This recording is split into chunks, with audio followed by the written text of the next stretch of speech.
നമസ്കാരം. രാഷ്ട്രീയ പ്രവർത്തനം തൊഴിലാക്കിയവരുടെ ഇടയിലെ മാണിക്യമായി മാറുകയാണ് സുരേഷ് ഗോപി എന്ന മനുഷ്യസ്നേഹി. ടൂറിസം പെട്രോളിയം വകുപ്പുകളുടെ സഹമന്ത്രിയായി ചുമതലയേറ്റ സുരേഷ് ഗോപിയോട് കിട്ടുന്ന ശമ്പളം എന്ത് ചെയ്യുമെന്ന മാധ്യമ ചോദ്യത്തോട് രാജ്യസഭാ MP ആയിരുന്നപ്പോൾ ശമ്പളം എന്താണ് ചെയ്തത് അതുതന്നെ ഇപ്പോഴും ചെയ്യുമെന്നാണ് അദ്ദേഹം പ്രതികരിച്ചത്.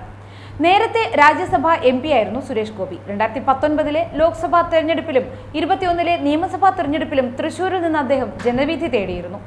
2 തവണയും തോറ്റെങ്കിലും 2024 ലോക്സഭാ തെരഞ്ഞെടുപ്പിൽ മത്സരിച്ച് ജയിച്ചിരിക്കുകയാണ്.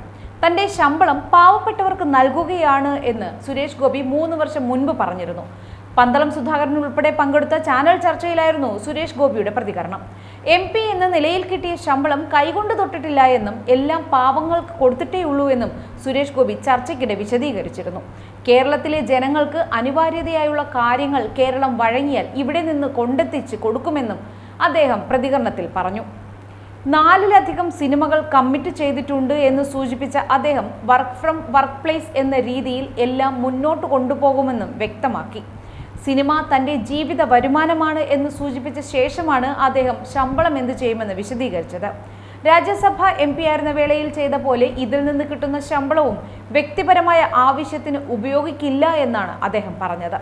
MP എന്ന നിലയിൽ 1 ലക്ഷം രൂപ അടിസ്ഥാന ശമ്പളമായി ലഭിക്കും.